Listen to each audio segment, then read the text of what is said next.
l'accès à l'autonomie. Donc évidemment, on s'est posé la question de qu'est-ce qu'était l'autonomie et comment on y arrivait. Du coup, on a identifié quelques critères. Donc c'est avoir un logement, c'est pouvoir suivre ses études et des études choisies, c'est avoir des revenus, c'est avoir aussi accès à la mobilité.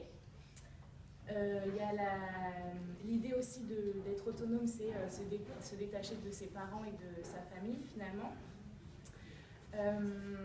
Il y a eu la question de l'information, mais donc on a moins traité du coup puisqu'on en parlait dans un autre groupe, et de l'accompagnement du jeune dans son autonomie. On a aussi mis en avant qu'en fait l'autonomie c'était quand même un concept qui restait subjectif.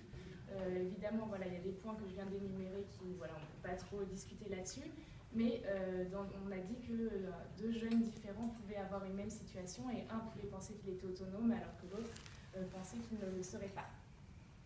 Voilà. On a aussi dit que l'autonomie c'était quelque chose de global, qui prenait en compte plusieurs critères et que ces critères étaient interdépendants. On ne pouvait pas dire qu'être autonome c'est juste avoir de l'argent par exemple, ou être autonome c'est juste avoir un logement. Voilà, du coup, on est arrivé à quelques propositions. Donc, assurer à chacun et à chacune une protection sociale, donc au sens large, qui permet de sécuriser les transitions et ou les ruptures dans un parcours. On a aussi mis en avant l'accès aux droits communs pour les jeunes et la fin des dispositifs spécifiques.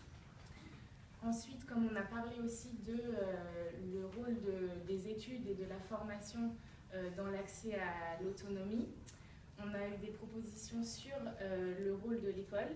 Donc nous, on souhaite une école accessible à toutes et à tous, qui empêche la reproduction des inégalités sociales et qui informe, accompagne et forge l'esprit critique des jeunes.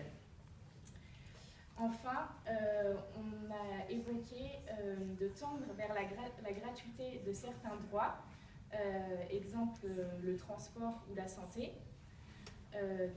Cette proposition en fait sous-entend ou pose la question du statut jeune à créer, et on a aussi eu des réflexions sur la mise en place du revenu universel.